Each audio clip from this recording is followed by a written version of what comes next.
What's up? I'm Jeff. This is Fun Sized Adventures, and welcome to our backyard campsite. Now, as you saw in the intro, we finally finished moving gravel back here to finish the transformation of this part of our swampy woods behind our house into the ultimate backyard campsite. So a fire pit was next on the agenda, and we decided, after weighing all the different options, that we wanted to go with the Solo Stove Bonfire. I'm going to get into the reasons why we chose that and why I think it'll be the ultimate backyard fire pit for the ultimate backyard campsite, so stay tuned. First of all, I don't know if it's just me. If this has happened to you too, be sure to let me know in the comments, but ever since the Solo Stoves came out in the first place, my social media feeds have been bombarded by advertisements for them, and I could not escape them. It seemed like everywhere I turned, there it was. Solo Stove, Solo Stove, Solo Stove. Ah! What? Oh, come on! And I gotta tell you, I was kind of intrigued by the whole smokeless burning technology. And we burn firewood in the house in a wood stove, and it kind of seems like the same secondary burn technology, but in an outdoor open fire pit. But every time my curiosity got the best of me and I clicked on that link, I was shocked by the prices they were. I think this original price was like $350 or something like that. Like, that's a lot of money for what kind of just looks like a tin can. And there was no way I was spending that. But when it came time to need a fire pit back here, my three basic options were to find rocks, because I have woods, there's plenty of rocks we can dig up, build a traditional rock fire pit.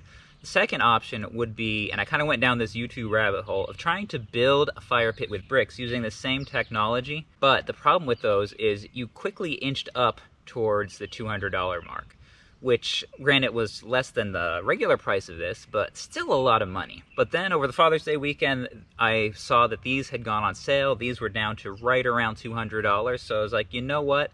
I've spent all spring moving gravel back here to build this campsite. Let's just this one time, take the easy way out.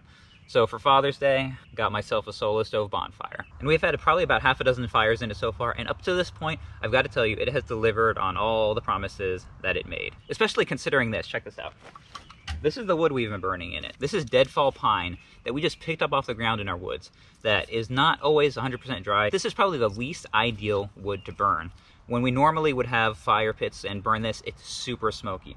Put it in here, there's a little bit of smoke during startup, but once it gets going, it's pretty much smokeless. Every now and then there's a little wisp of smoke, but if you're like me, the smoke itself isn't such a big deal. The big deal is the smell.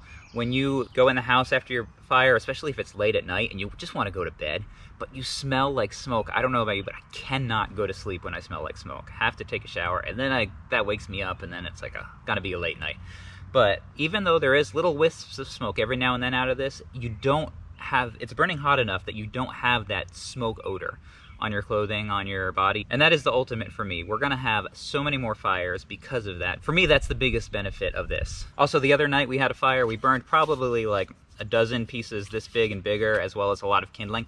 This is all the ash that was left. It pretty much burns it completely. So unlike a normal fire pit where you kind of have to keep pouring water on it and stirring it, this, we finish with it, we go in the house for half an hour to an hour. I come back out, and not only is everything burned down, but this is also then cool to the touch again, ready to be packed up. And that's what we've been doing. We've been putting it back in the carrying case that comes with it because we don't want to leave it out in the elements. I might eventually want to try to get a big Rubbermaid container that I could put over the top and leave it out here. And while we're talking about durability, this has held up great. There's a little bit of the yellowish discoloration around the top, which is normal as it's exposed to the high temperatures. But one thing that I would point out that you could avoid is, look at this here. This is the piece that goes on top. Now, when we were taking this out, you don't even realize you're doing it, but you're putting oil from your fingerprints all over it. And I don't know if you can see it on there, but it's kind of discolored, especially to a dark red, right where the oil from your skin got on it. So I'd say, especially before the first time you use it, make sure that if you handle it with your bare hands, that you wipe it off and try to get it as clean as possible before you burn. And that way you'd have a little bit less discoloration around there, which is just cosmetic, but if you can avoid it, why not? And also another big benefit, if we had just had the fire ring would be down here. It'd be really hard to find somewhere to put another tent. But with this, not only does it kind of contains the fire more, so it's safer, there's less ash flying up in the air that might catch a tent on fire, but we could move this to right in the middle, put another tent down here. There's a lot of different configurations we could have, and it just opens it up for us to have other people come camping in our backyard with us. Relatives, friends, which is what we wanted this for, and this will allow us to do just that. And as far as like cooking, like we like to roast marshmallows and hot dogs over our fire pit. When you put a hot dog even right here hovering over the top, it is super hot. I think it's because of the metal walls reflecting all that heat back towards the middle. You could put a hot dog there, kind of just like rotate it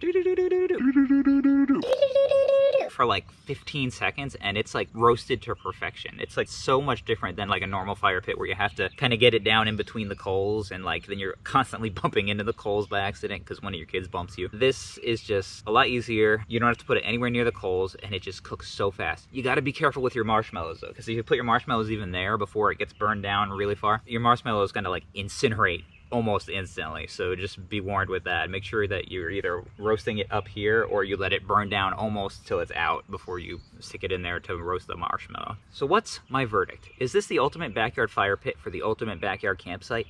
The one drawback that I would mention is also like the greatest thing about it. It's great that it doesn't have smoke, but that's kind of a drawback too. When you're here in the woods, you're kind of in a swamp, there's mosquitoes, there's bugs out here, and having a smoky fire is one of the ways that you can keep those bugs away from you. It's a two-edged sword, where it's great that you don't smell like smoke, but also then you gotta kind of like make sure you don't wear shorts. Even now I'm getting some bug bites. But I have another idea for how to fix that. Because now that the primary build out of our backyard campsite is complete, there's still a lot of little projects, a lot of little pluses that I want to do to this in the future. I want to build wooden seating back here. Our wood rack is made out of just kind of some junk that I found around. I want to make that cool. But as far as the bugs are concerned, I want to build some bat houses and try to see if we can coax some bats to live up in the trees around here, because bats are one of nature's great mosquito eaters. Having a lot of them around will really cut down on those bugs and hopefully make this the ultimate backyard campsite that I envisioned in my mind.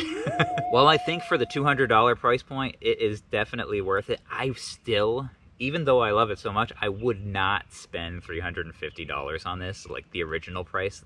That's just out of my price range. For $200, keep an eye on it. When it's on sale, pick yourself up a Solo Stove Bonfire.